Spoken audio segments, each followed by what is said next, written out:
এ কথা তুমি বলেছো, তওবা করেছো, ক্ষমা চেয়েছো, মাপ চেয়েছো, কিন্তু আল্লাহ তোমার তওবা কবুল করেছে কিনা, তোমাকে ক্ষমা করেছে কিনা, এটাও তোমার জানা নাই।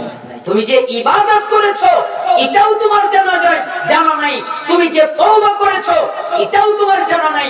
ইন্না আমালাকা আনকা মুগায়্যাবুন মা তাদরি মাল্লাহু সানিউন ফি ইয়াজআলুহু ফি সিজ্জিন আম ইয়াজআলুহু ফি ইল্লিয়িন। শোনো, আল্লাহ তাআলা তোমাদের আমল তোমাদের কাছ থেকে গোপন রেখেছেন, তোমাদের সাথে যে কি হবে এটা তোমাদের জানা নাই। তিনি কি তোমাদেরকে ইল্লিন জান্নাত দেবেন নাকি তোমাদেরকে সিজ্জিন জাহান্নাম দেবেন এটা তোমাদের জানা নাই।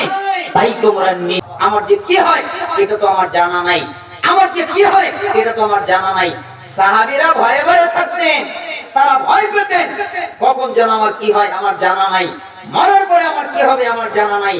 কিন্তু আমরা নিশ্চিন্তিত হয়ে গেছি, আমাদের কোনো ভয় নেই, আমাদের কোনো ডর নেই, আমরা নিরাপদ বোধ করি, অনিরাপদ বোধ করি না, ঠিক না? এজন্য বলছিলাম, একটা সালাফ রাস্তা দিয়ে হেঁটে যাচ্ছিলেন, একটা বাড়িতে দেখেন হাউমাউ করে কান্নাকাটির শব্দ, তাই তিনি বাড়ির ভিতরে প্রবেশ করলেন।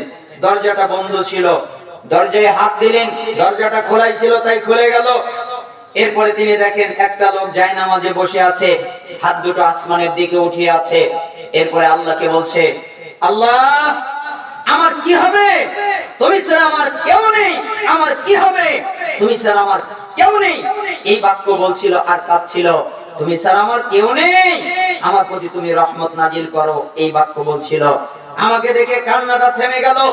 আমি দেখলাম এই লোকটার দুই চোখ দিয়ে পানি পড়ছিল, পানি পড়ার কারণে তার দুই চোখে দুইটা নালা তৈরি হয়ে গেছে, তার দাড়িগুলো পানিতে ভিজে গেছে, তার জামাটা পানিতে ভিজে গেছে, তার জায়নামাজটা চোখের পানিতে ভিজে গেছে।